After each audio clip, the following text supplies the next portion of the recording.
Aula importante agora, tanto para a prova quanto para a prática, classificação das dislipidemias. Como é que eu vou fazer essa classificação? Então, primeira coisa, tem várias formas, né? Eu estou botando aqui esses vários caminhos aqui, uma coisa meio bagunçada, porque realmente tem várias formas de eu classificar as dislipidemias. Eu posso dizer se elas têm origem genética ou origem adquirida. Eu posso dizer, classificar pelo laboratório, né? O LDL está alto, é tal tipo, o triglicerídeo está alto, é outro tipo. Enfim, tem várias formas de você classificar as dislipidemias. A gente vai citar as principais aqui, que são as que a diretriz comenta, né? Então, primeiro, em relação aos níveis, né, de lipídios, né? Se o LDL for acima de 160, você classifica como hipercolesterolemia. Se o triglicerídeo tiver aumentado, né, isso é maior do que 150 em jejum ou maior do que 175 se não for em jejum, hipertrigliceridemia. Hiperlipidemia mista é quando mistura, né, tem tanto LDL aumentado quanto triglicerídeo aumentado, e o HDL vai variar, na verdade, de homem para mulher, né? Se menor do que 50 em mulheres é baixo, se menor do que 40 em homens é baixo, o HDL é um pouquinho mais alto em mulheres. Outra classificação, dislipidemia primária e secundária. Como é que é isso? As primárias são aquelas de origem genética. A pessoa deu azar, pegou lá algum gene ruim que vai causar que o LDL aumente, o HDL abaixe, alguma coisa do tipo.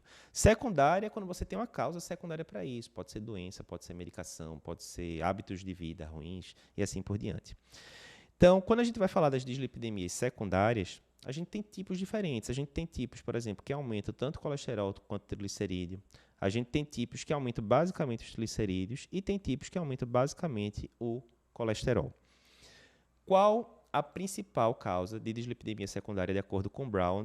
Síndrome metabólica. Né? Então, Brown coloca que a principal causa é síndrome metabólica, obesidade, né, central, abdominal, associado com aqueles outros fatores de risco, hipertensão, dislipidemia, assim por diante. Né? Nesse padrão aqui, a gente vai ter o quê? A gente vai ter aumento do glicerídeo e a gente vai ter um HDL baixo. Esse é o padrão clássico da síndrome metabólica.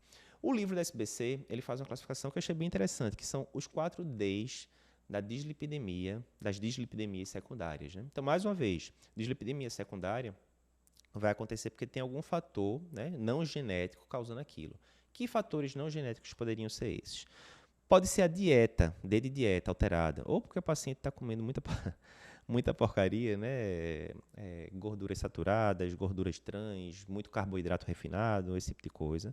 Ou está consumindo muito álcool, e a gente sabe que isso é uma causa clássica de hipertrigliceridemia, ou está ganhando peso, né? Isso daí também com dieta hipercalórica, obesidade, aquela coisa toda.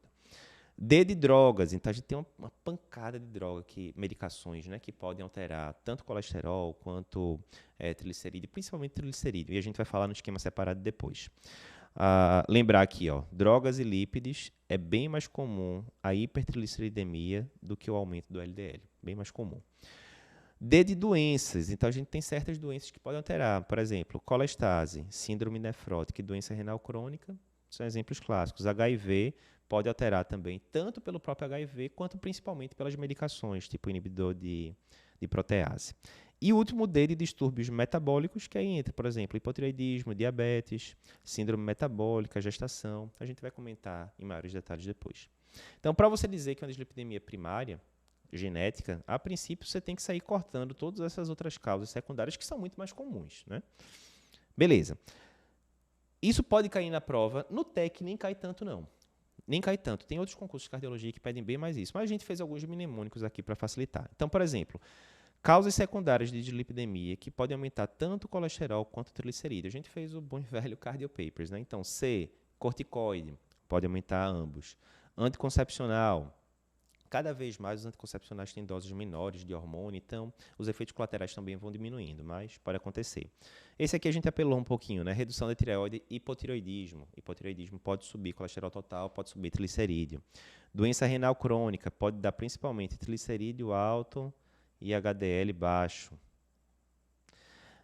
Isotretinoína, né, usado para tratamento de acne, ódio e obesidade. Então, tudo isso pode aumentar ambos, colesterol total e triglicerídeo. Continuando, papers agora. P de proteinúria, síndrome nefrótica. A de alimentação rica em gorduras trans, vista em certos tipos de fritura, alguns tipos de biscoito, né, enfim. P de problema alimentar, bulimia, especificamente. Esteroides, né? O paciente está usando está tomando bomba, como o pessoal diz, né? Usando testosterona, exógeno, enfim. R de rejeição, ciclosporina, né, que é usado para diminuir o risco de rejeição de órgãos sólidos. E S de sedentarismo. Tudo isso pode subir triglicerídeo, pode subir colesterol total. Causas clássicas de hipercolesterolemia vão aumentar o LDL. Eita, essa seta aqui está feia demais. Isso é uma seta, certo? Vão aumentar o LDL do paciente. A gente tem síndrome nefrótica, são 3 principais. Hipotireoidismo também pode e colestase, certo? Lembrando, vai ter uma aula específica de manifestações cardiovasculares de doenças sistêmicas, dando um pequeno spoiler, né? A gente falou de hipotireoidismo, agora a gente tem que lembrar que hipo e hipertireoidismo têm algumas diferenças em relação às manifestações cardiovasculares.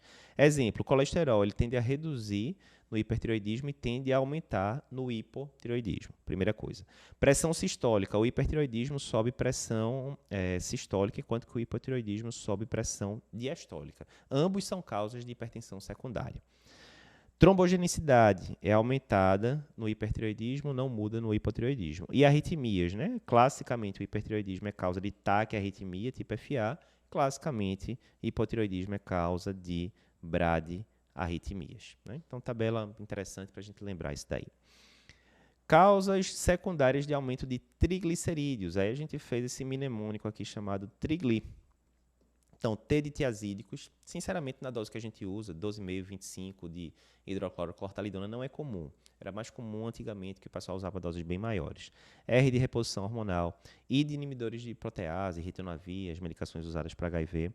G de glicose, né, diabetes descompensada, a gente vai dizer daqui a pouco por quê. L de libação etílica, causa clássica, né, paciente que bebe muita bebida alcoólica pode ter triglicerídeo aumentado. E aqui a gente apelou um pouquinho inibidor beta, que seria o beta-bloque, principalmente beta-bloqueador não seletivo. A gente vai comentar bem em detalhes isso na parte de coronariopatia crônica. Por que diabetes mal controlado pode causar hipertrigliceridemia? Aqui é o seguinte, na hora que você tem o déficit de insulina lá no diabetes, né, ou um déficit absoluto no diabetes tipo 1, ou um déficit relativo no diabetes tipo 2, esse déficit de insulina ele vai inibir a lipase lipoproteica.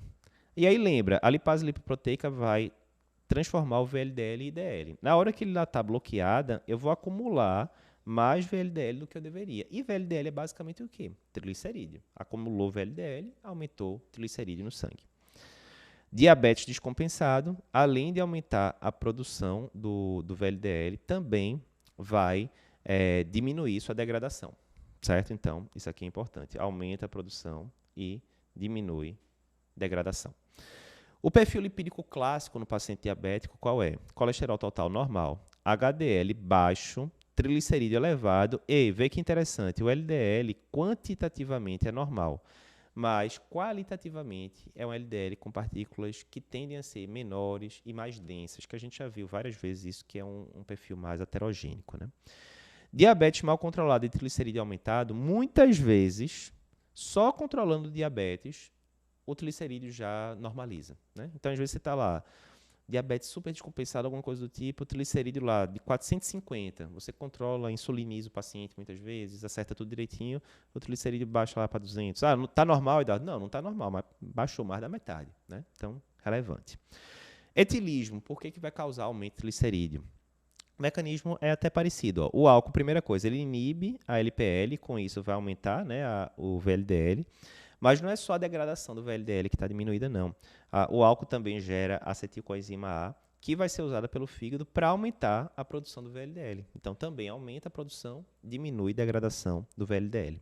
Uma questão aqui da gente, imagina aqui, ó, eu estou com um paciente que vem para consulta de rotina, IMC alto de 33, obesidade, tem alto consumo de carne vermelha e de alimentos processados, está sedentário, não pratica atividade física, ingere 3 latas de cerveja por dia e é tabagista ativo. Aí quando chega aqui, ó, glicemia de jejum um pouquinho aumentada, colesterol total aumentado, LDL aumentado, triglicerídeo bem aumentado e HDL baixo, tudo avacalhado, né?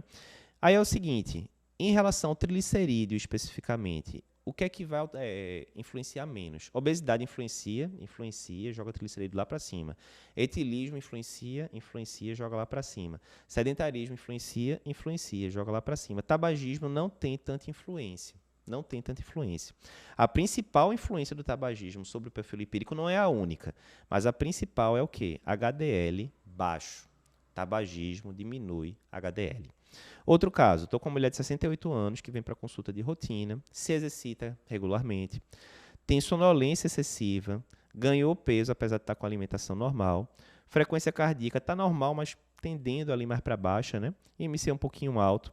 E aí tem glicemia de jejum um pouquinho alterada, triglicerídeo alto, HDL baixo, né? Abaixo de 50 para a mulher. Tem uma CPK um pouquinho aumentada.